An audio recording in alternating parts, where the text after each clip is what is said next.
You know what? It takes a while to learn these devices, and There are little intricacies. there's a lot that goes into this. Speaking of which, I had a translation job I did today, and computer messes with you because it puts things, it corrects spellings and puts them into English. And I went to rechecked, and this is a guy he makes pencil drawings of warships, present day ships, and Imperial Japanese Navy ships.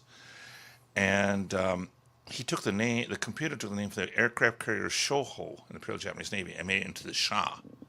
Now the Shah was the king of Iran, and it's a good thing I checked my translation work after because, as you're going through it, you don't realize that the machine is correcting your spelling sometimes for Japanese names. Yeah. And it messed up my Heisei sometimes. It made it Heist instead of Heisei. Well, Heisei is an era. Heisei is an era for those of you who Heist don't is know. a crime. Is a crime. And the Shah of Iran is a king who's no longer there, and the Shoho was a Japanese aircraft carrier. But watch your computer because your computer will betray you if you're not careful. Or they're just trying to trick you up. Well, I make an effort to turn off all the autocorrect and predictive texting, but then like a new application will automatically start predicting and correcting your text. I'm really against it. Yeah. Do you know that there's programs out there? There's one called Grammarly, which will highlight certain weak adjectives and give you suggestions. And it's like instead of saying very important, it'll underline it and say you should change it to crucial. And Oh, no. I don't like that kind of stuff. No. I agree. I think it's for weaklings. I wouldn't even trust it for Japanese. Like if there was an autocorrect program and I had to do Japanese emails, Yeah. I would just trust my own errors over a weird computer program's suggestions. Right, exactly. Just people get lazy and trust something like that. But okay, so So where should we go to? well we are doing Japan month in review for April. Right now, April kind of is Japan boring at the moment or is it exciting? Because I think Japan is shut out of what's exciting. I agree. I see all of this freedom of speech stuff in America. I see all of this war stuff in the Middle East. I see all of this reunification in Korea. And now Japan has just kind of become like a safe space for tourism. Well, the Japanese government, I'm going to say something critical here. It looked pretty awful to me. Going to Donald Trump and saying, when you go to Korea, please plead our case. And we know how that's going to happen. Sure. Well, what's the background? The background cases, of course, mention the abductees, is what he's saying. That North Koreans, for those of you who don't know, over the years, Japan has officially identified, I think, 36. We suspect about 300. I know there's about 600 South Koreans that have been inducted by the North Korean government over the years. The present-day South Korean government is not mentioning them at all. And basically, when Abe went to see Trump in Florida about a week ago, it was, could you do that for us? Could you do that for us? And now Trump was talking about free trade. And he said, okay, Shinzo, this is important for you. Okay, we'll do it. And what's going to happen with that is the North Koreans are going to say, well, they're dead. Which they're already saying. They're dead. It's over.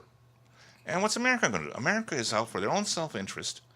And they're afraid of North Korea's nukes, which, ladies and gentlemen, to my august opinion, do not exist.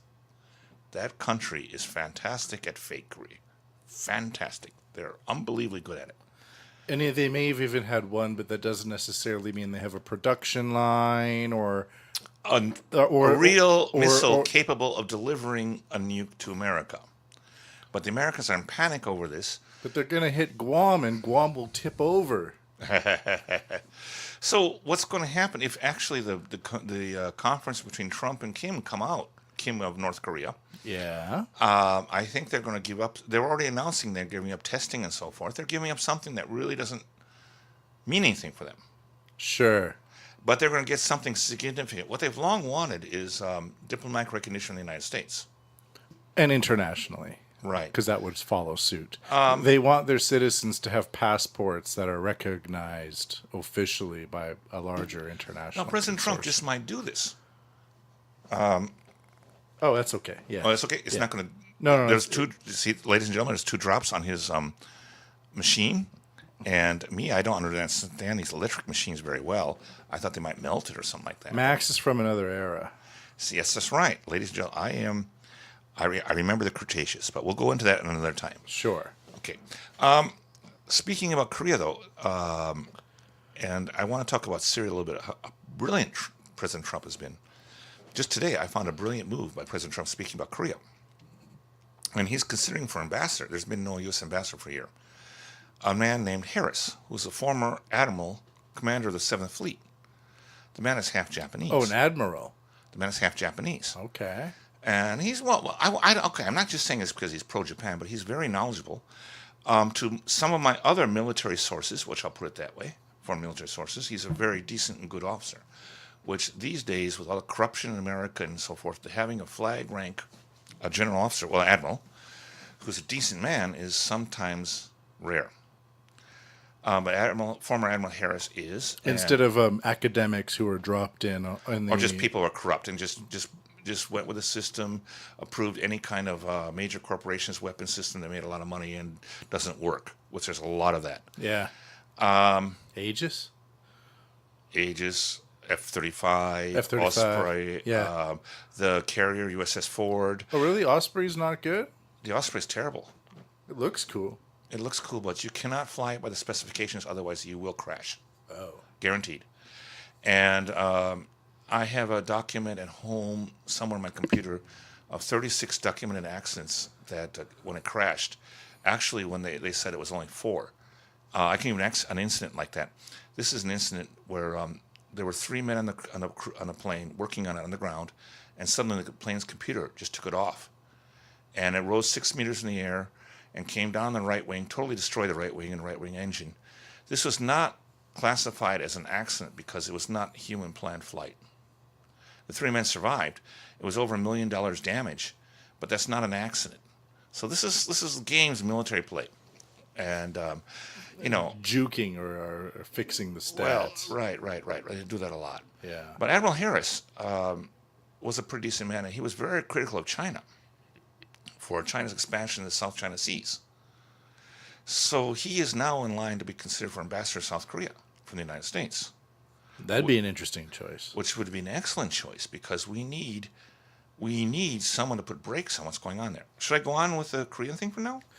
Well, it depends where you want to take it, because we just introduced Japan. Yeah, I know, Right, but we just introduced a lot of ideas. Where would you like to take it? Well, I would say where it's going to go, where I think it will go. With the admiral. Not just with the admiral, which if really what's going to happen, I think, is the North is trying to gain control over the South. Behind that is China. And what's going to happen is a massive civil war. It's way too early to unify those two countries. They're just too far apart in living standards. Couldn't this be just a first step towards unification? Unfortunately, I look at the president of South Korea, he's way too emotional. And he wants to accomplish something great in his lifetime.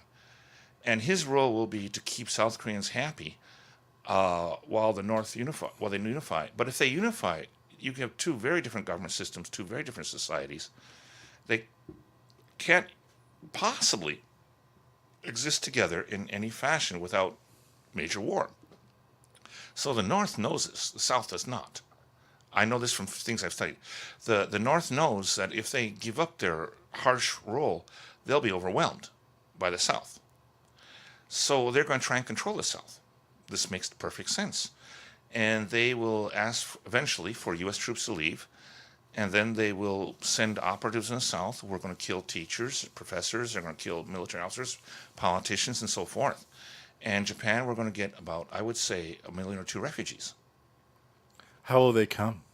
Well, they'll just get on a boat and come. They'll just arrive on the beach in Yamaguchi or in Niigata or Kyushu somewhere. Oh, so you're saying South Korean refugees? South Korean refugees. Sorry, I know that bag is annoying. So the South Korean refugees will... Oh, okay. Just like what happened after World War II with Saishuto or right. Jeju Which, Island. ladies and gentlemen, all the Koreans and in Japan... there was a massive civil war on a southern Something Korean like island, 300,000 people were killed. and a bunch of them fled and settled in areas in Tsurumiku and Yokohama And in Osaka, and in particularly Osaka, yes, Osaka. and So that, Fukuoka. like, this thing has happened before. It's not It's right. in recent memory. It's It a has recent happened. memory. And the Koreans say now, they say that was, oh no, they were forcibly taken to Japan as forced labor. Little thing with Koreans, they lie a lot and exaggerate. Now, if they were really forced to come to Japan, they always had the chance to go back. They never did. It's Why? the Asian form of takia, Takia. the Islamic way Oh, of, okay, of okay. lying. Yeah. Right. Okay, so this, That's a really hardcore view. I don't really believe it, by the way. It's just it came but to this me. is what we're facing in Japan, and in Japan, the Japanese government is just totally out of the loop. They're just no. They're just. I think what's happened. We have too many children in the government who are their daddies were big guys, and they grew up, and everyone told them they're wonderful because their daddy's a big guy, and now they're in power and they don't know what to do. They just don't. I know have what a to do. different idea. I was thinking that regarding this meeting between North and South Korea, Japan is being purposefully kept out of the loop so that things go more smoothly. Because if the North and the South have a different idea of Japan as aggressor, and Japan is involved in the reunification talks, things will fall apart so much more. The possibility that things will fall apart would increase dramatically. So if this reunification attempt, the first steps, these baby steps, is to be attempted, then to have this third wheel, Japan in this case, hovering around trying to, it's going to make both the North and the South uneasy and kind of unable to communicate with each other. Well, it makes me very uneasy. That was that was kind of It my makes me approach. very uneasy. And then with Japan stepping out, Japan can then say, well, we can get our abductees back as won't. a I'm sorry, as we a won't. type of, yeah, that's the political posturing though. Right. What I see this as reverting to is a situation in early Meiji when Japan had to actually fight China over Korea, who would dominate Korea, and then annex Korea when Russia tried to dominate Korea. And that's Korea's position. They're in the middle between many powers, and they've never ever been able to make a government that can handle themselves. Really. The Lee dynasty could rule their own country, but they couldn't defend themselves against other people. And this is critical of Korea. It's not politically correct. You're often critical of Korea. You're consistently critical of Korea. I like Korea. I've lived there. Yeah. I've known a lot of nice Korean people, but they You have called them mud people though. well they don't develop civilization. They totally go into emotion, and they totally lose it. And this is why today they're claiming all these great things Japan has now as their own originally. Well, all right, if Japan has told all these things from Korea, fine. But if they originally were Korean, why don't you really Why develop doesn't your country? North Korea have them then if it happens so naturally? With certain people, like for example, this is totally irrelevant, but with Israel, the Jewish people have managed to build a pretty interesting little enclave over there. Yes, they have. But the Palestinians still, for some reason, want to live in concrete boxes. Like, they've had a long time to develop, but I the think what you're Syrians have trying- I think developed, what the you're trying to say- Lebanese have developed, but it's like the Rohingya didn't develop. That's another example. There's I think you're trying to talk about vigorous and non-vigorous civilizations, or cultures. yeah, or just some cultures develop things and some don't. I don't know the reason. I'm not saying they're stupid I and I have an hate i- them and I they're have an idea. subpar, but it's true. You go to some areas and you're like, whoa, these people haven't really done anything, and then you go to another place and you're like, holy shit, look at what these people have done. Another point with sub-Saharan Africa would be, Ladies and gentlemen, we have departed from political correctness. I know, but in Benin in the late 1800s, they had like pretty good infrastructure and gas lamps, like along the street sides and everything like that. Like, they managed to develop something. Now, of course, Right. colonialism fucked them over and got rid of all of that. But I'm not anti-colonialist, but that was one case where in Africa there was quite a lot of natural development in this one area. For some reason, they had a lot of it. But in Right. other areas like Conrad and Heart of Darkness, Yes, it was yes. completely not uncivilized, but there just wasn't a lot of advanced infrastructure going on at the time there. So we can take these examples and bring them back to Southeast Asia or Northeast Asia or East Asia and say, for some reason, it happens over here too. And with the Koreans, it's always blamed Japan for everything. And I've read things like, well, I know the history. That I just suppressed a burp. I suppressed a burp. I know the history that, all right, in the Toyotomis, back in 1580 or 1590 when he invented, it was an invasion. That was an invasion then. But compared to other things I've read, that's a beer can, the Mongols were much worse when they were into Korea. Much worse. And recently there's been a statue being erected in the next couple of days in Arita, Japan. And where? Arita, it's in Kyushu. Now, Okay. everyone's heard of Arita Yaki or Arita ware, Japanese porcelain from Arita. It was just famous. Okay. And apparently the story is it was founded by a Korean woman. And they're saying she was forcibly taken to Japan and forced to make it. Now, I'm come from Yamaguchi Prefecture. When I say I'm a Japanese, I come from Yamaguchi because that's where I was based in the U.S. Marines when I first arrived in Japan. And we have Hagiyaki. Hagi is used to be the capital city of Yamaguchi, the fief. And when it was the Choshu fief. And The that was FIEF, the fief, fief, the feudal fief, Fiefdom, back feudal, yeah. until 150 years ago, right? before the patriarchy. Right. Sorry. And this was when the Mori daimyos at the time, the barons at the time, were also in the invasion of Korea, and they brought back the people who made that. Well, Japan had a very vibrant pottery industry before that, and Koreans contributed, sure. But they were not kidnapped. They were not forced to come to Japan. And they came on their own free will because in Korea it was a very rigid, static society. And they decided Japan would be much more free. So they came. When they saw the Japanese army leaving, they saw a chance to go. And this is the thing about Korea. It's they're jealous of so many people, and their jealousy destroys them. It eats them up. Why do you think they're so jealous? It's just According to you, like I don't it's in the know DNA. Korea so much. So. It's in the DNA. I just saw an article about Korean Airlines that two of the daughters have been pushed out of the business by the daughters of the president. And one of them is famous for her nuts incident in New York City. Korean airliner taking off, and the nuts were served in the wrong way, and she lost it. And it's called hwabyung, or the anger disease. And she just lost it. And I've experienced this with some people in Japan in my wedding business I do work with, and a woman lost it. Yeah, it's the face thing. And it's even more than face. It's like you have to be totally destroyed, and they will go to any extreme.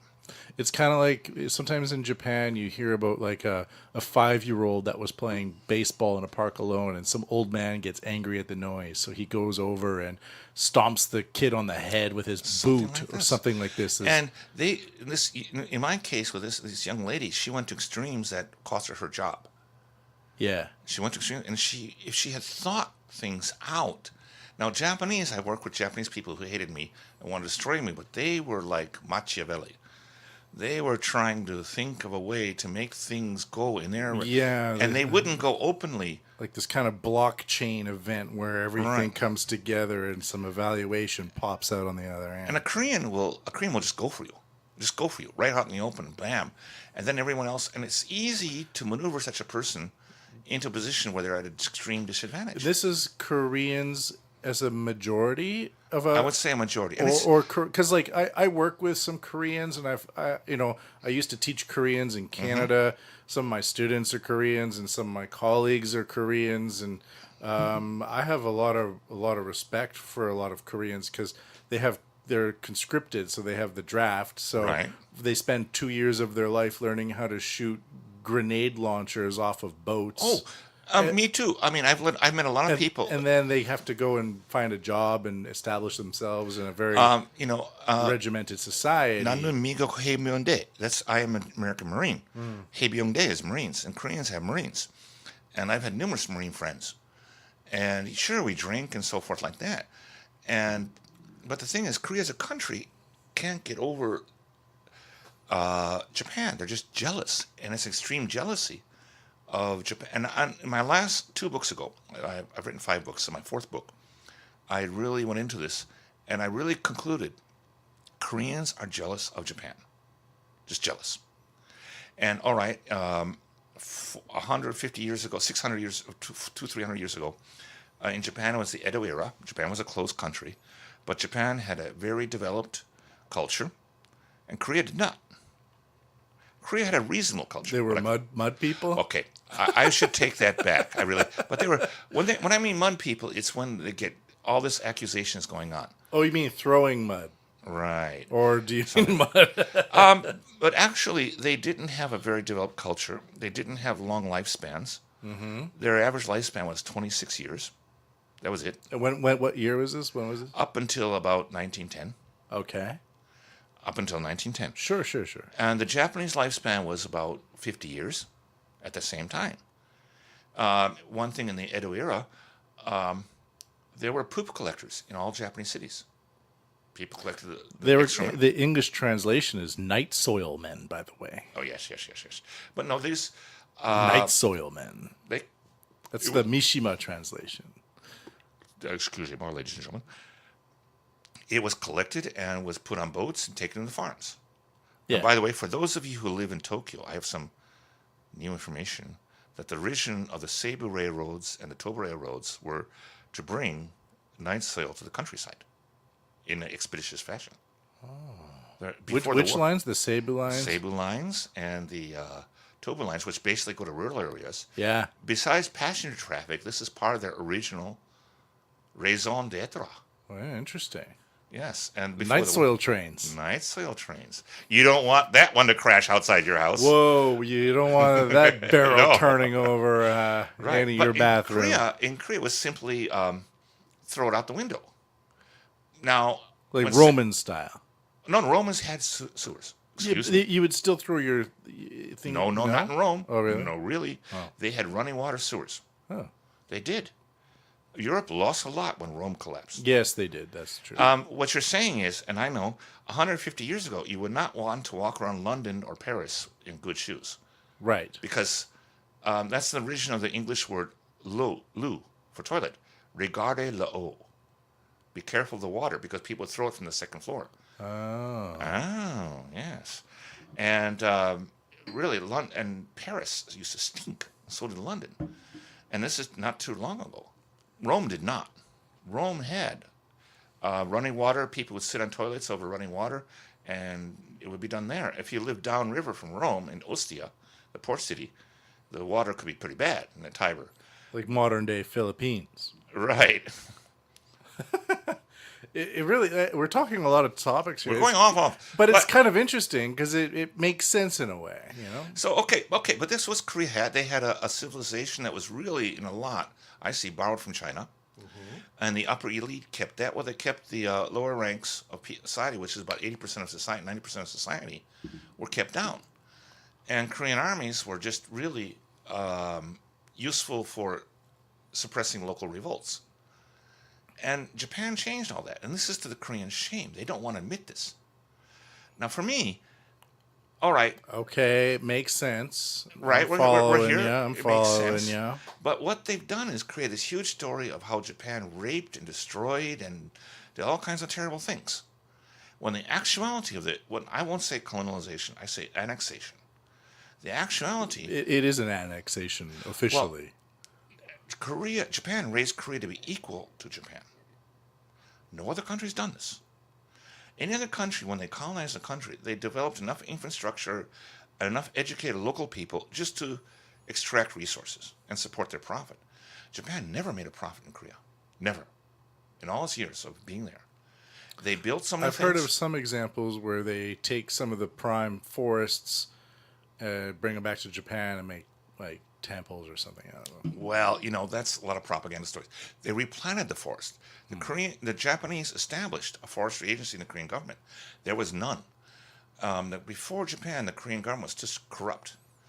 And this is the late 1800s, early 1900s. right. Japan was officially annexed Korea in 1910. Yeah. And Koreans went with it. Now, Koreans went with it. I'm a military expert.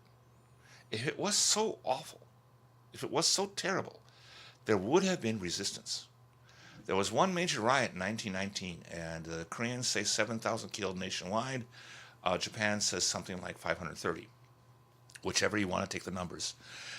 Korea is a huge country. It was twice the size of South Vietnam, where Americans were fighting. That's not a lot of people. And Japan's very much, this has never been mentioned in the West, but I found this information some years ago.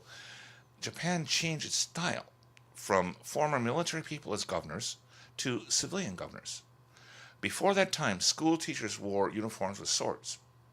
After that time, school teachers wore suits, regular clothes. Korean education at that time.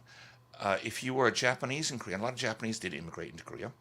If you were a Japanese kid, you could choose to go to a Korean language school or Japanese language school. A Korean student could choose the same thing. The whole goal was to merge Japan and Korea. And Koreans in Korea would have had the vote by 1945. The war stopped that. It was scheduled. Why 19? It was scheduled between. Because it takes time to develop a country. Yeah, I get it, but how do you know it's 1945? I read that. And it's written. It's recorded. was that between a Japan and Korea agreement, or No. Korea was a Japanese province. right? It was decided. Well, there were 13 provinces in Korea. I think 13 or 15. I forget how many. But it was decided that by that time, all the Koreans would be able to vote and put members in the Diet in Tokyo. Any Korean at that time living in mainland Japan could vote. They could vote. They had the right to vote. So it's not like they're totally oppressed people. Not at all. Not at all.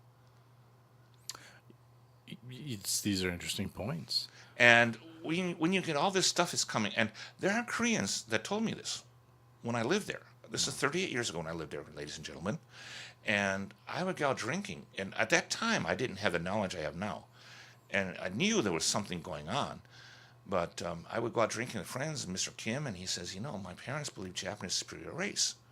They brought railroads, a postal service, they brought all the hospitals, all these things to Japan. And I don't hate Japanese. I want to work with Japanese. There's a significant amount of people like that in Korea. But the Korean, especially the Korean left, and organizations like the Chondae-hyop, for those of you who don't know, are putting up the comfort woman statues around the world and stuff like this in Japan. They're what around the world? Chondae-hyop, the comfort woman. Comfort woman. Statues. Okay, yes. Let me slow down. Okay, I get excited and I get speedy. It's all right. No, And I'm from New York City. Although I was born in Chicago. But we'll put that for later. that's later, man. So this Japanese-Korean thing, it's really deep-seated. And for Westerners, it's hard to understand. And a lot of Westerners believe propaganda about Japan in World War II. Japan was awful, terrible, blah, blah. No, Japan was not awful, terrible. Japan was pretty reasonable, I think. My opinion of World War II is everyone everywhere was just terrible. The world was thrown Wars happen like into that. the worst situation the world has ever seen, with all the belligerents involved. And my grandfather was throwing grenades at Nazis in northern Norway and sleeping in the mud. All of that's terrible. Yeah. It's just all fucking terrible. I never been in a shooting war. I was in intelligence business, undercover intelligence stuff, which had its own nastiness. But don't say. I remember being in a bar outside my base in Iwakuni, and this guy just lost it, got really drunk and lost it. And I says, "What's going on? What's going on?" And he said, "In Vietnam, I killed 30 kids." And I said, "What do you mean?" "Yeah, I was on patrol in a village one day, and my buddy ahead of me, 10 meters ahead of me, a kid came up with a flower basket, and then the bomb went off, and the kid and him were dead. So anytime a kid came near me, I know they didn't have anything, but I just shot him dead. I shot at least 30 kids. And he's just bawling and losing it. And this is like 2 years after Saigon fell, 1 year after Saigon fell. And I thought if I had been 1 or 2 years older, I would have him.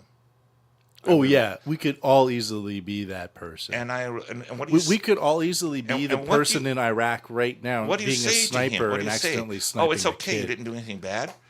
I'm sure he did something bad, but it's understandable. Yeah, It's understandable. And if I had been there, what would I have done? Vietnamese soup. You know, and I love Vietnamese. I love Vietnamese restaurants, and I go to a lot of Vietnamese restaurants. And I look at those kids, and I always think, I'm 2 years away from having to kill their fathers and grandfathers. Oh yeah. You know, that's what wars do to you. And uh, so this whole thing with Japan and Korea. Let me get back to that before we get. Well, we're getting back to it, of course, because it's if we're gonna summarize the situation, because we're not headline news. Let's be honest. Right. We're able to extrapolate and compare to other So situations. for Japan, I think what's really important now. Yeah. What's really important now is we really start to think we can't depend on America. Now, President Trump is talking about meeting, Chairman Kim of North Korea, and they're going to say, well, we'll give up the nukes. We want to have relations with you. And China's behind this. I can see the Chinese hand in it. Sure. And what they want is American power out of South Korea. President Trump is beset on many fronts. He has a lot of people out to get him. Oh yeah. Oh, yeah. Oh, yeah. Oh yeah. So if and hey, I can see this from my computer in Tokyo and my Can you knowledge. believe that he hasn't freaked out? That he just every time you see him, he's just totally straight faced. I want to go in a little bit where President Trump has done some brilliant things. Ah, let's do that. I'm all for that. I'll get there in a minute. But with North Korea, I think he's going to just make a compromise. Well, okay, if you give your nukes, we'll give you recognition. And they'll use that to get U.S. troops eventually out of South Korea and unify the two countries, which will be chaos. And that chaos means a lot of refugees in Japan. And the South, there's people in the South who for a long time have been talking about war with Japan. It's their destiny. They want to prove they're somebody's. And they're going to lose. I'll tell you flat out, they're going to lose. They're going to lose.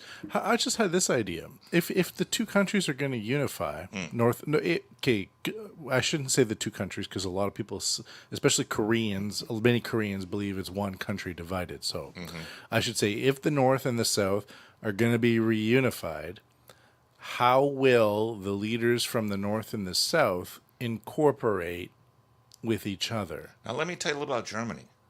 I'm a von Schuler. Yeah. I'm an aristocrat from Germany. What happened to the German military? Which German military? East and West. Okay. What happened? Unified, right? The East German military, all officers automatically fired. Most enlisted men fired. I know the the combined German military took the MiG-29 fighter, which East Germany had at the time. Russian made. Russian made. It was good. Excellent plane. Very simple, undetectable by radar. Right. And it didn't have a lot of the mechanical failures most that the other F-14s equipment, no. and so on had at the time. Yeah. Most other equipment, no. All German officers had to quit. East German officers. Yeah. 80% of East German professionals in general society, lost their jobs. How many percent? 80%. 80%. Isn't that something fantastic? Hey, really? There's a movie about this, it's a German movie. It's in German. You can probably find English subtitles. It's called Goodbye Lenin. Yeah, I think I've seen it. Yeah. Yeah, excellent film. It's an excellent film which shows how people are trying to cope in the East. They're ending up working in McDonald's, and is this happiness? What did we have in the East? Did we lose something? Did we gain something? Now, the thing about Germany Is it better to live in the light or die in the dark? Oh, no, what is it? Is it better to live in the dark or die in the light? That's the idea. But you see, Yeah. East Germany was a showcase of the communist bloc. It was a showcase. It was the best possible thing in communism could show was East Germany. Now, North Korea, I challenge ladies and gentlemen on the net who are listening to us, Google up this satellite image of the Korean Peninsula at night. Now, South Korea is easily, you can see, it's full of light. There's all these cities and everything going on. North Korea is about one or two dots. Pyongyang and another couple of places. Do you know what that means, though? It means that North Korea's nature is absolutely stunning. So here's the counter argument.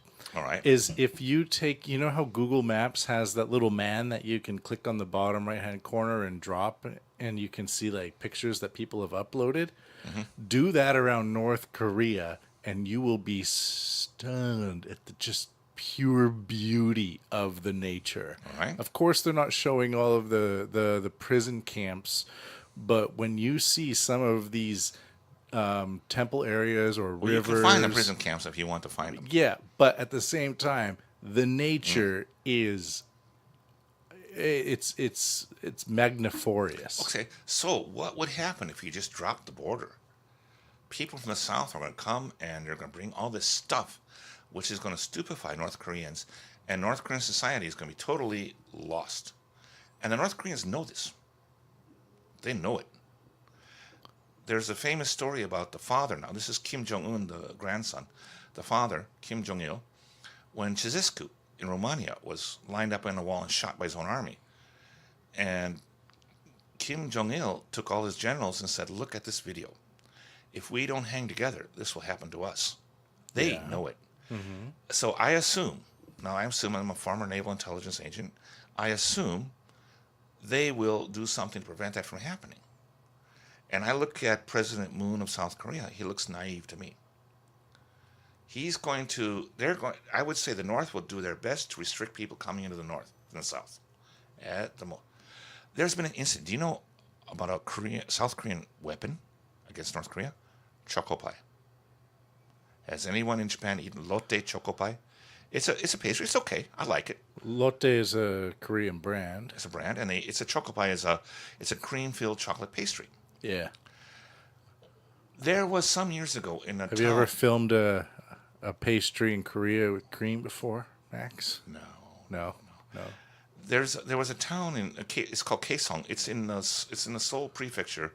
It's actually just across the line, about 5 kilometers across the line into North Korea. Filled it right in the choco pie. Yeah. And industrial development was put there, managed by South Koreans, employing North Koreans. But the South Korean managers had their own canteen, their own lunchroom, and they brought in choco pies. And suddenly, a huge illicit trade in choco pies. Now, in North Korea, if you have something from the South, it's a death sentence. Yet the North Koreans could not stamp out choco pie. They just couldn't. It was everywhere. Officials just bring it in at the point of death because North Korea had just nothing to compete with it. They saw that. I'm sure they're terrified. In reunion, they're going to make sure they have control, or they're going to attempt to, of the choco pie. Of culture coming in from the South. Moon Jae-in, the South Korean president, he looks like he really wants to get this done and look great for history and blah, blah, blah. And I see him going to compromise for anything. He's already declared an end of the war. He wants to sign a peace treaty and say there's no more war, which means there's no more reason for U.S. troops, really. There's no reason to do that right away. There's no reason to do something like right away. He's already offering up all this stuff. And he's a leftist, and he's very idealistic. And also, he believes the anti-Japanese education.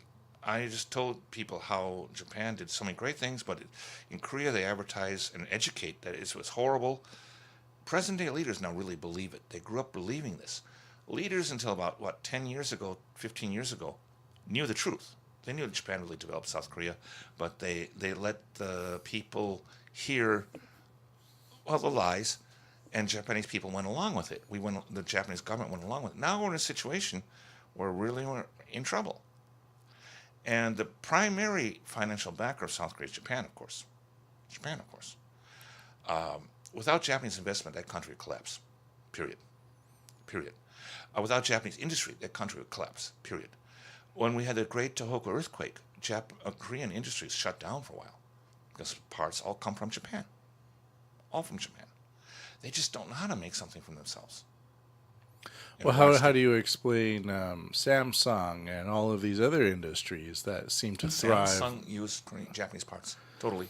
But there's also a lot of Korean telecom parts that are used in Japan, and they have price points for cellular technology that are imported into Japan and used by a lot of Japanese companies. They don't have the small-scale industries that Japan has. They have large-scale only. and they mostly use Japanese parts. They mostly use Japanese parts. So you're saying that I shouldn't say you're saying. So there Well, I'm are. saying, but yes. I know, but so it's like an internet meme thing. So you're saying that is a refusal to hear what you're actually trying to say. But there are a lot of telecom functions that are imported from Korea into Japan because Korea is able to produce them at a lower price point. I would say that, right? Yeah. Most of them are all supported eventually by Japanese parts. Japanese parts and technology. Japan has there's a certain thing. There's a significant thing. Japanese people don't think evil of other people. So Japanese people don't go around patenting and copyrighting things. There's a recent thing came out of the Pyeongchang Olympics. They do patent a lot. Japan's one of the most patented. Okay. The Pyeongchang Olympics, the strawberry incident. Do you remember that one? No. The curling team, girls, they ate strawberries in Korea, which were Oh, actually. yes.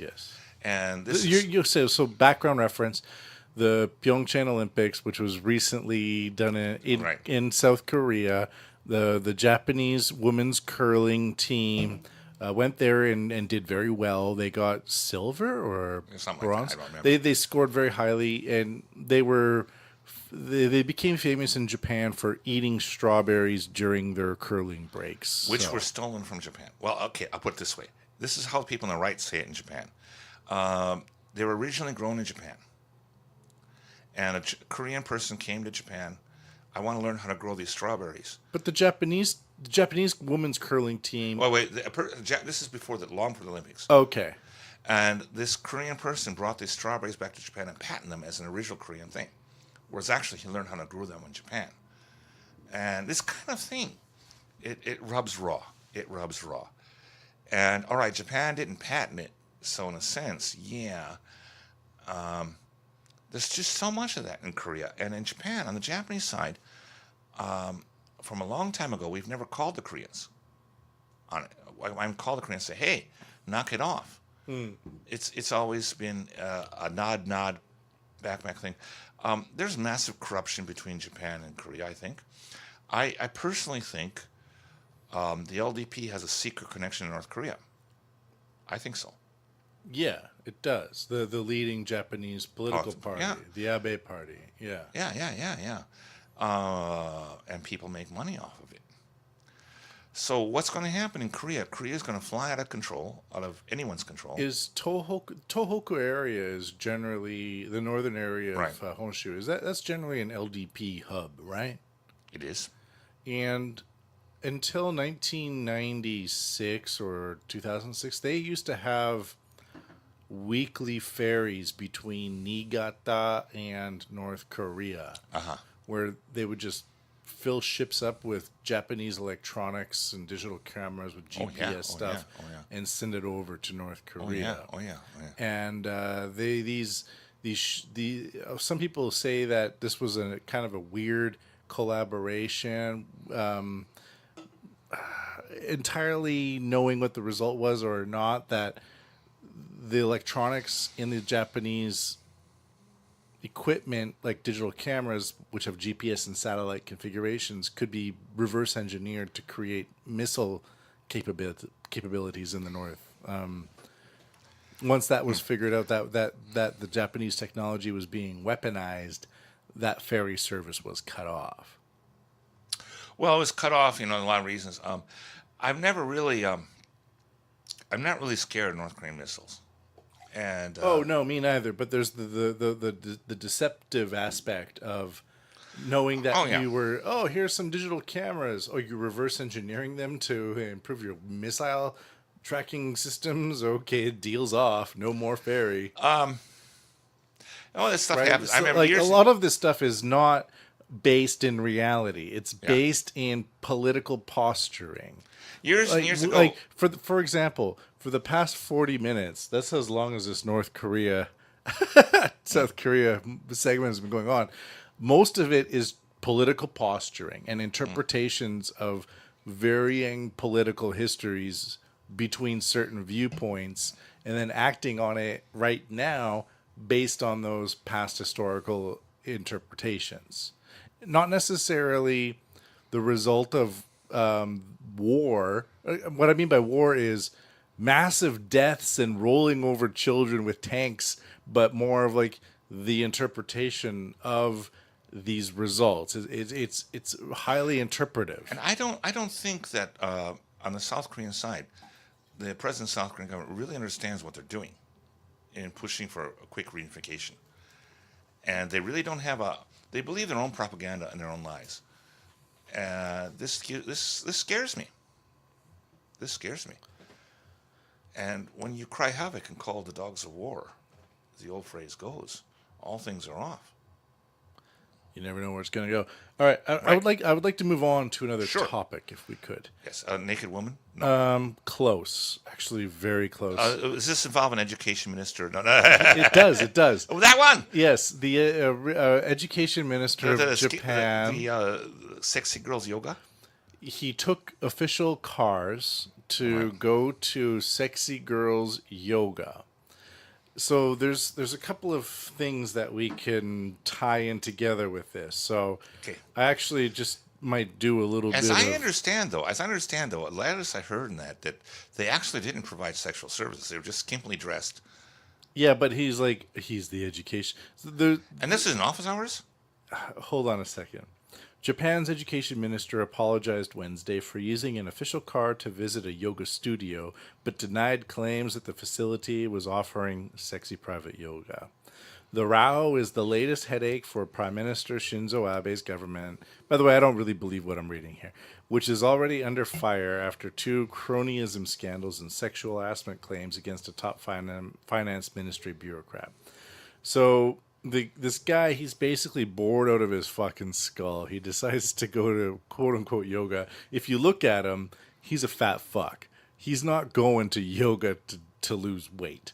Yeah. Like, or maybe he is, but he doesn't know how. But like, this is the guy. That's not your yoga. That's a stout young man. He's very young. He's super portly. He shouldn't be that overweight at that young of an age. But this goes back into another claim. What was it? The education minister? I was thinking it was education guy who was investigating the plight of impoverished young women, and he did that by going to cabarets on the taxpayer yen to interview young girls. Apparently, why are they working in a cabaret where they're taking off their clothes and performing sexual services for older men? Something like this. And apparently, it was done on the budget. There was that one. Yeah. Then there was the one who was going to be the finance minister. He's a vice finance minister. Yeah. Here's the story. This is tying into a possible feminist injection into Japanese political reporting. A firestorm in Japan over allegations of sexual harassment by the top finance ministry official is raising the possibility that the country could be finally having its #MeToo movement.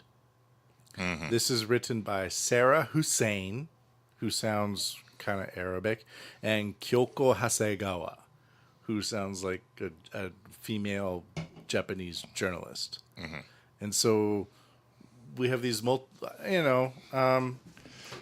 they don't say what's happening from the get-go. They say we could finally be having a #MeToo movement. One of the things we're not even aware of what's happening, but we're just like, it's a Me Too movement. It's here in Japan. It's here now. And we have Sarah Hussein and Kyoko Hasegawa reporting from the scene. And in addition, there's this guy who's going to watch cute girls, and this is all bad. And now Japan is sexist again. And now we have feminists who are trying to make things better for everyone. And we have a hashtag everyone, #MeToo Japan. It's finally happening here. Like, I feel this like salivating need from a lot of can I speak of this as a person? Hold on a second.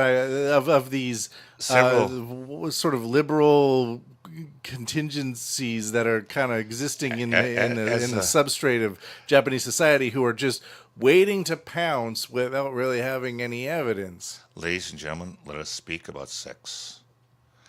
I have been in this country 44 years. And I remember back in the 80s. Double death. Back in the 80s. A lot of these sort of feminist types came to Japan and they got very frustrated, became English teachers and so forth, and they want to save their Japanese sisters from oppression. And they left, I would say, 99% frustrated after some years because Japanese women did not rise in revolt like women in the West. Well, there's many women in the West, not many. Feminists seem to dominate in media and so forth in the West. Anyway, I'll put that aside. Here, because they're too busy blogging. Here, Japanese woman, one thing that's never really been attractive to Japanese women is that Western families are so combative. They're so combative and anti-male. We could finally be having our hashtag #MeToo movement. And a lot of Japanese women in the headline really don't want to work. They don't want to be out. They would rather get married and have a husband take care of them. And they would rather... My girl wants to work, and that's fine with me. That's fine. Mine doesn't. And I know several other women that way. All right, fine. The thing is, there is, in the old days, from a hangover of a lot of guys who are abusive. But here in Japan, we have a lot more attitude towards go it along and be with people and don't rock the boat, but about smaller things. I mean, all right, if someone says, hey, you're cute, I want to have sex with you. It's not a big issue in Japan for most people, like it is in the West. Well, I feel that a lot of women are trained to not make a big deal of it and to it's not just women to get away as quickly as possible. It's men too. In the same situation, if a guy says something stupid, and if you were a male subordinate, you escape. This is Japanese society. We don't make a big fight about it. Where in the West, it's, wow, he said a terrible word. Oh my God, my life is destroyed. I want vengeance. So no, it just doesn't happen that way. I remember. How would you compare both of these two news stories? On one hand, you have a Japanese education minister, right, going to sexy yoga in official cars. And then on the other hand, you have two female journalists claiming that finally the hashtag #MeToo movement has occurred in Japan. Is there not some sort of parallel disagreement going on here, where on one hand, the male feels it's okay to use company time to go to sexy yoga class, and on the other hand, the female activists feel that it's okay to immediately turn it into a hashtag #MeToo movement? Well, one thing, who works at sexy yoga? Young ladies, right? Are they being forced? Not at all. It's not about the women. It's about the guy taking the official car and spending taxpayers' money going to... He could have spent his own money to go there. That was a mistake. If he spent his own money, what's the big deal? What's the big deal? But he feels entitled enough. Well, a lot of these people do feel entitled, and they don't understand the difference between playing around and in public, and if they just use it, and he gets paid that he could, Now, here's an argument that runs in the same direction, where I've worked at some rather large companies, and between, let's say, 5 p.m. and 7 p.m., an hour frees up, and one of my bosses says, "Monsieur, let's go to have one beer." And we sneak out, and we get a beer, and we go back to work. What's the difference between those two? Because we're spending a lot of time at work, and this time frees up, and we go and have a drink and we don't charge the company for the drink, but we are on the company time. And this isn't my current company. This isn't a previous company. I used to be in a Japanese company, and you know what I used to do? Jerk off in the toilet? It wasn't that bad. No, I had help. No. What? I used to go. This is back in the days before video machines existed, and there was what was called a revival movie theater. This would show films that, like 6 months to 8 months ago, had been main films, and you could go for 350 yen and see three major films, which were a little old, and sit there all day. And on a weekday at like 2 in the afternoon, it would be packed with all these guys in suits. And this is the day of the pocket bell, before cell phones and stuff like this. A pocket bell, Oh, the pager. pager, and every so often some guy's pocket bell goes off, and he runs up, goes to the phone in the lobby. Yeah, I'm back. I'm on my way back to the office now. And this guy, and I would go there when I was on sales stints, and I could sit there for hours, and I would go back to the office and write a creative sales report. This was years ago, was used to be the thing, and people have been doing this for years in Japan, years. So, do you think that it's what do you think about this minister who makes enough money to entirely pay for his own He should- cab fare? Excuse me, my ladies and gentlemen. He should have paid for it himself. But That's the only thing. like, I don't care if he goes to a sexy yoga class, for example. Right. But, however, what do you think about people immediately launching into hashtag Me Too movement, There is a lot of people. finally arriving in Japan? Finally. There's a lot of leftist people who want to say Japan's a terrible country and must be redone in Western ways, and I totally disagree. And there's another thing. I'm working on my next book, which is about sex. I'm writing about transgenders so far, and I'll be dealing with other aspects. And I hit upon something, and all these people trying to imitate what the West is doing. Actually, Japan was quite a liberal, tolerant society towards sex, gay sex or other. Well, back 200 years ago, really, what else was there? There wasn't this idea of transgenderism. There was a very androgynous culture, and nothing was thought about it. Meiji happened, and all these strict Christian missionaries arrived and terrified the Japanese government. We'll be colonized by these nasty Westerners if we don't show we're civilized like them. That was the originating being of the Rokumenkan, which used to exist in Hibiya Park in Tokyo. It was a huge dance hall, which Japanese aristocrats and their wives did Western-style dances, waltzes and things, to show Westerners we are a civilized country, to try to avoid being colonized and taken over. Japanese were terrified of this, and all this cultural pressure. So, of course, the Christians were anti-gay and all this kind of stuff. And, well, marriage was defined. Marriage back then was done for political and family reasons. If someone was gay, and they often would get married, but both sides, there just wasn't any checking up on people and watching what you're doing, and like Westerners think. Japan was a very sexually free place. Still is. And I have inside information on this. I have Japanese political friends, non-aligned, I'll say this, who have gone down to Shinjuku Nichome. For those who don't know, Shinjuku Nichome is the gay district. And all this LGBT stuff going on. And what do you guys think? They want to disappear. The Japanese side does not want to participate.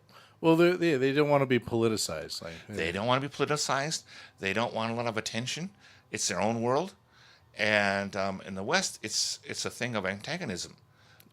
I shouldn't say they.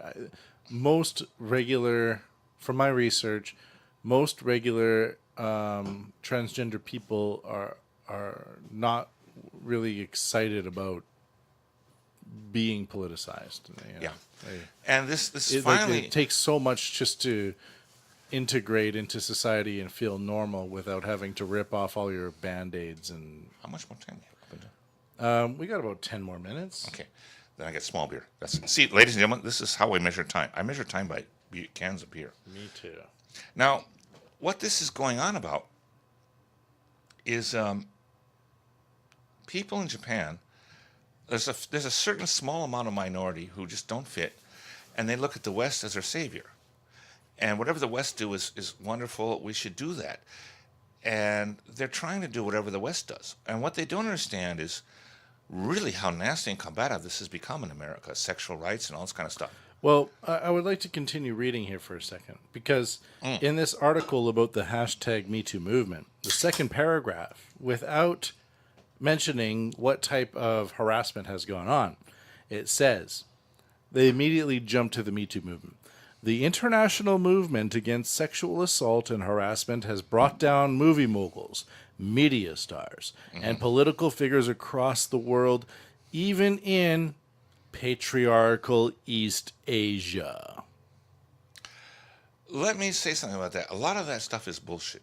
But what's happening now is that Hold on a second. By the fifth or sixth paragraph, they finally say, but in Japan, with its deeply entrenched gender attitudes and one of the world's worst records on female political representation, hashtag #MeToo's impact has been limited until now. Junichi Fukuda fiercely denies that he sexually harassed female reporters. Allegations first reported last week by a magazine that has released audio of it says was one of the encounters. Tell me the fucking audio already. You know what I mean? Like, just tell me what he said before telling me how I should interpret how I should think he said it. Because right now it's just like, they brought him down. We have the movement. And he said this in a context. Another woman who's like, being promoted. Tell me what he fucking said. And then I can decide for myself. I'm not stupid. Exactly. Stop treating me like a fucking moron and let me just tell me what he said. I'm sure I could YouTube this there is another, and get a way better understanding. Who, but it's just like this media frameworking that really just that you know for the most part we've been able to avoid a lot of Western indoctrination in Japan into leftist kind of style thinking, but in the past 2 years with social media, it's really crept in quick, and not a big fan. The Ito Shiori case, the woman, okay, as I understand it. And I even work with gay people but it's the political aspect of it and the dishonesty. Like, tell me what it is before you tell me how I should think about it. They're looking to set someone up. Exactly. And there's a political... And he could even be a very dangerous sexual offender. He could be, but I don't know that. So put out what he said. Exactly. What did he do? And then let me decide. But don't tell me what to think before you tell me what he did, because that just makes me really distrust those people even more. And it's just like, who's saying this? Some Hussein woman with a Japanese woman, and then they're working together, and then what's going on here? And they're talking about political mail, and finally a hashtag #MeToo movement, like in the opening paragraph. This was maybe their intent entirely to do it with, and this is by a very few They're Japanese free women. to do it, by the way. I'm just saying, I don't believe them for a fucking inch. There's this woman, Ito Shiori, the one who says she's a reporter and she was raped by another reporter. She was doing a talk with some guy, and he's connected to the Abe administration in some way. And apparently, she says she woke up in a hotel and she got really drunk. Now, whoa! And I had when that story came out, and I have some Japanese leftist friends who are really working on her case, as this is terrible. And wait a minute, you're drinking with a guy and you get so drunk that you don't remember who you are, and you wake up in a hotel. You're drinking with a guy alone. All right, he's a coworker, everything like that. But this is common sense. You're a woman. He's a man. Now, I'm very conscious of this wherever I work, and I make it very clear that I'm not going to go beyond certain boundaries with the woman I work with. And, all right, you go out for drinks, man and woman alone, the object of sex is going to come up. Whether you talk about it or not, it comes up. And this requires conduct of both sides. Yeah, on both sides. I only go drinking one-on-one with men at my work. I would say that's a good thing. Yeah. And well, you're working with companies and so forth. If you were out with a woman alone, and and later something happens, she says this, and you say no, it didn't happen that way. But everyone's going to look at you. Oh, yeah, right. I'm already with someone, so I'm not gonna. I'll go with a dude. Like, there's some guys that are older, drinking, go with some old guys. And I'm a married guy, so I would not go out with a woman unless, it's very clear, and I make it very clear. And if there's alcohol involved, I restrain myself. So, Max, yes. Do you think that the hashtag finally #MeToo movement is here or not? There are people trying to make it here. And this But is in it's Western this, India. yeah, it's not happening though. I don't see it I at don't see it. all. I don't It's see just it at not all. getting any support. And my wife told me something about the gay parades. They're mostly foreigners. Very Yeah, few yeah, Japanese. yeah, yeah. It's a weird kind of enclave and groupthink, and I support it. Like I don't not. I've been going to gay parades since 1998. What the fuck do I care? Yeah. But I don't really intend to export my culture to other cultures. That's another thing. It's just And it's Japanese people don't like to stand out. We've always had a gay culture here. soft imperialism. And, why should we have it standing out and so forth? And people, you should be able to say out in front, blah, blah, blah, blah, all this. Wait a minute. Japanese culture, we don't do that about many things, not just about sexuality. We don't do it about many things. Yeah. And that's how we coexist with each other without killing each other. You can learn. For example, I've worked alongside with some people for 2 years. I don't even know how many family members they have. Mm-hmm. I get into an airplane and I sit next to an American, and in 5 minutes, I know his medical history, his family history, where he's going, how many divorces he's had, and his wife is there going, "I've had divorces too," you know. I can learn more from an American in 5 minutes than I can from a Japanese person in 50 This happened to me years. a couple of weeks ago. The wife was out in And I'm serious. This is not hyperbole. It's serious. I was out. The wife was out in the Onsen with her wife, her mom and my sister, and I was bachelor for a night. I was in Ueno, outside the park, outside the pond, the Shinobazuke, smoking a cigar, drinking cans of beer, and this woman sits next to me, American. Turns out we graduated high school in the same year, and all this time, what do you think about Donald Trump and this war and that one, blah blah blah. And this is I met her within like 5 minutes. I still don't know her name. And But you know about everything. yeah, We didn't really get to. That's good. We didn't get to Trump. There's enough. I'll there's say enough this. I'll say focus this, on ladies and Trump. gentlemen. About a week, 10 days ago, President Trump avoided nuclear war in the world.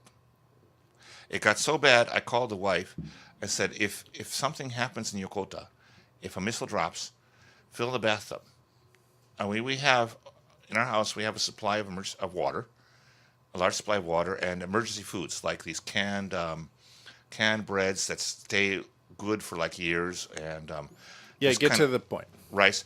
Donald Trump prevented a war between the United States and Russia in his bombing of Syria. And he did it. He forewarned the Russians. This one, before all the strike in Syria happened, this one, Russia said they'd strike back. They would shoot at U.S. ships that shot harbored at them. in the Med. And scary part is, I've read people on the left apparently saying, "Oh, they're going to lose. We have more ships than them there," and blah blah blah.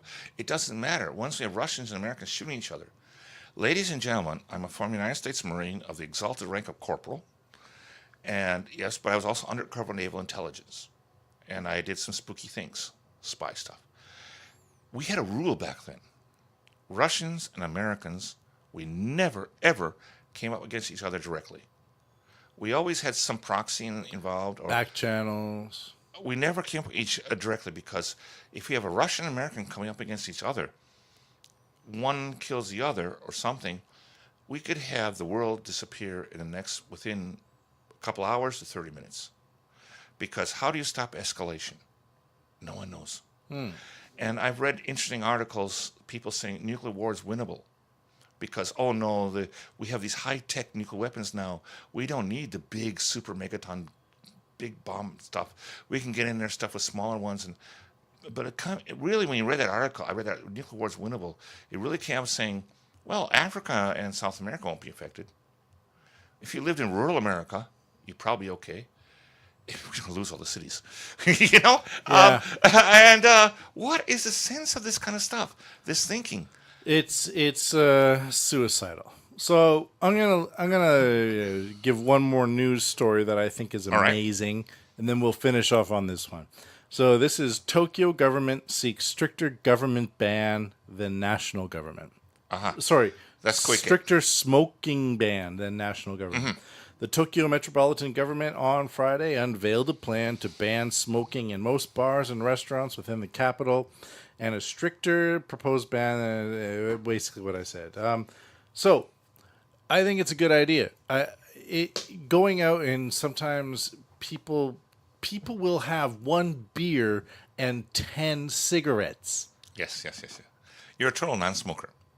I don't. I'll have one smoke now and again, but this whole idea that I order, for example, I order a beer and I get some yakitori, and I get a nice little potato salad. I have this nice thing, and then And some guy comes in and lights up. yeah, or three people come in and all of their smoke goes right in my face, and now I have to eat yakitori and drink beer while people give me fucking cancer. Fuck that. The thing is, well, me, I'm a cigar smoker. I don't smoke cigarettes. I have not. I've had since I've been married. I've had one cigarette in 18 years, one. But I still smoke cigars, not with my wife, of course. But where I smoke cigars is very important. I smoke them where I'm not around people. Not around people. I agree. It should be a porch thing or a cigar bar thing or And like I told you this story, when this woman sat next to me in like the I don't park. go to Starbucks and order a beer. I don't go to a green tea house and order a steak. I think some establishments smoking and some totally non-smoking is quite. There's nothing wrong with that. Nothing wrong with that. Should be okay sometimes, but still, we're used to it. But when I got people that come into town and I'm like, here's a nice restaurant, and I open the door, a lot of them are just like, oh, it's so. And I'm like, yeah, you're right. It does smell like cancer blowing in your fucking face. And smoking is not good. Do you know what's really good is for that is Tengu. The Tengu Japanese. They separate the areas quite well. Yeah, there's separation, and even some cafes, they have very advanced filtration and very advanced circulation and air conditioning units that blow air in certain directions. But there are other places where you're literally sitting at one table, which has a line across it, and that next table is a smoking table. Right. And it's just like, it's literally red tape. So, you know what? I think if there's going to be the 2019 rugby shit, the Rugby World Cup, and then followed by the 2020 Olympics, the idea of having a more smoke-free Tokyo is only a good thing. And salarymen who are, older and not really, I don't know, they shouldn't have command of the joint anyway. They should find it. They should smoke outside or go to another area. In my business, find another way to do it. In my wedding business that I do, one of my bosses 8 years ago died from lung cancer, and I watched it happen. It was like a 10-month process, and I think he did it intentionally. He just couldn't stop. He was a 2-pack a day guy. He said, "I'm going to go down from 2 packs to 1 pack," and that didn't work. And what an accomplishment! That didn't work. It didn't work. Yeah. He failed from going from 2 to 1 pack. And when he was going, he made sure everybody knew, and he was still smoking. And I saw him after his first bout of chemo, and he was still smoking, and he looked like something out of a zombie movie after a bout of chemo. And I'm looking at that, and I'm like, well, my Lord, this is not something to be. And I don't inhale because I'm a cigar smoker. I smoke 2 big cigars. Well, a big cigar I might smoke once every 6 weeks. That's about the rate for me. 2 or 3 little cigars I might smoke once in every month. That's about it, which you just puff on. And I'm very careful where I am. I'm very careful who I'm around, and I usually go out drinking with my wife, and she's a non-smoker. That's why I gave up cigarettes. I'll tell you something. When I gave up cigarettes, though, and I used to puff on them, I always smoked strong Japanese cigarettes. I used to smoke Peace or Highlight. I'd puff on them. And we got married. She said, "I'll marry you if you stop." So I stopped. But for 6 months, whenever I was thinking about something, whenever I was really intensely thinking about what I'm going to do with this, what I'm going to do with that, I found my hand moving from the table to my mouth, like I had a cigarette in it. It was a habit. And when I'm thinking, I'm going to smoke a cigarette. And I thought, wow, even though I never really inhaled, just the psychological aspect of having a cigarette was addicting. Which I've had only one cigarette in 18 years. I told you that was a North Korean cigarette. North Koreans. I was drinking with my wife Way in to tie it around. Shinjuku Golden Gai. It's an area of, ladies and gentlemen, an area of bars in Shinjuku, funky artistic kind of bars. You gotta wrap it up, man. And it was a North Korean cigarette. I could read the label. The mama gave me one and said I could smoke it, so I smoked it. My wife said I could, and it tasted terrible, but that was it. All right. All right. Thank you for joining the Japan Month in Review for April 2018. Which is more interesting, cigarettes, Syrian missiles, or sex? It's up to you to decide.